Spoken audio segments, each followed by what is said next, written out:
adungai insok lising masamapan marfuda lamdam sidagi mitop miya sasing si masa masagi maramdam da halan khidni haiba issue adu da go back foreigner haiba issue adu da laikidraba laikidu yamba posang mam premananda amadi kuidom lokendra makoi nigi laikidu du ningsing boina sai kudingi AMSU realization day haibadi makeup thokpa numit haidana palan tawdun lagli andak sai gi su lagli ba April di tang 17 sida su 46 realization day makeup thokpa numit mau saugum koi pangthok sagani hariba tawramasi pisum singa masada leiba athauba singi khubamda hongnabi matungina kogi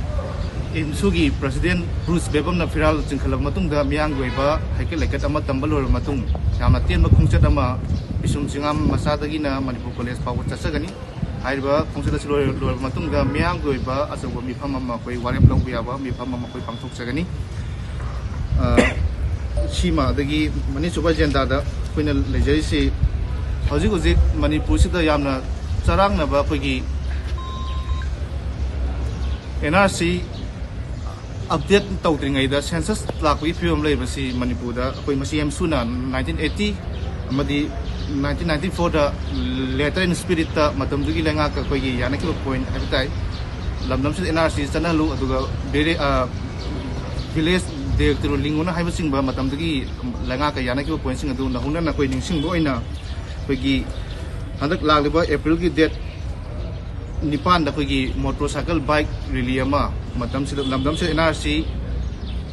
update taw aduga census tawbi yaroi haibna sing masi theme sida right for NRC right in defense of our future haiba theme sida lamdam sigi miyan sa sing lamdam sida himinari ba music sin na hona na makeup thawin na ba koi AMSU na hariba right for NRC right in defense of our future haiba theme sida koi Manipur koi gi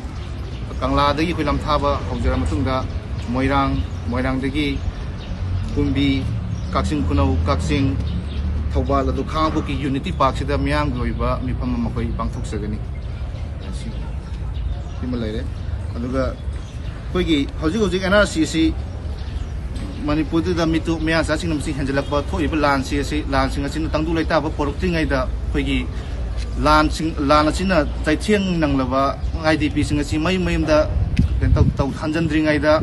census tau ba siamna maram sa da ba masi asumba khongthang nati haidana koi AMSU na lawjai aduga masi Manipur khunai gi mayokta tungi future gi mayokta sathaba dugumba crime amani haidana koina lawjai maram aduna masi kaigumba NRC update tawdringai da